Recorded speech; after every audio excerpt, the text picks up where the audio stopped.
January 1st, 1796. This day, my first day on the Lighthouse, I make this entry in my diary, as agreed on with Degrat. As regularly as I can keep the journal, I will. But there is no telling what may happen to a man all alone as I am. I may get sick, or worse. So far, well.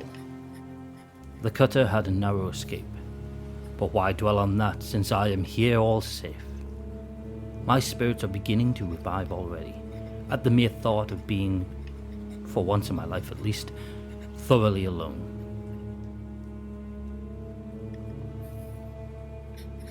For of course Neptune, large as he is not to be taken into consideration as society. Would to heaven that I had ever found in society one half as much faith as I have in this poor dog. In such case, I and society might never have parted, even for the year. But what surprises me is the difficulty Degrat had in getting me the appointment. And I, a noble of the realm. It should not be that the consistory had any doubt of my ability to manage the light. One man has attended it before now, and got on quite as well as the three that are usually put in. The duty is a mere nothing, and the printed instructions are as plain as possible.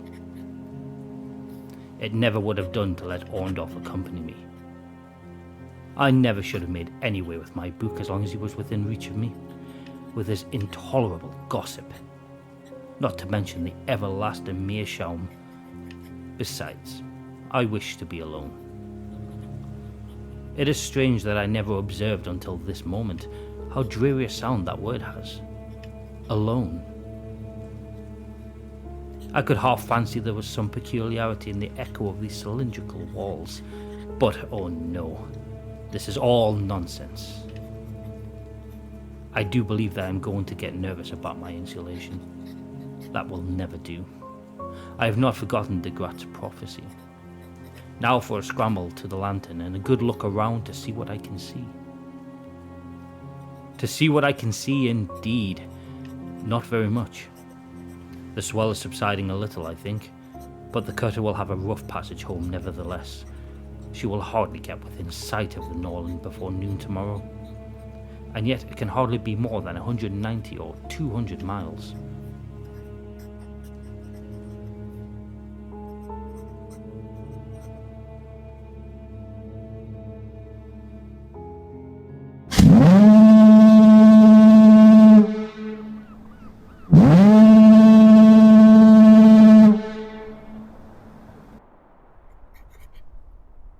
January 2nd. I have passed this day in a species of ecstasy that I find impossible to describe. My passion for solitude could scarcely have been more thoroughly gratified. I do not say satisfied, for I believe I should never be satiated with such delight as I have experienced today. The wind lulled about daybreak, and by afternoon the sea had gone down materially. Nothing to be seen, with the telescope even, but ocean and sky, with an occasional gull.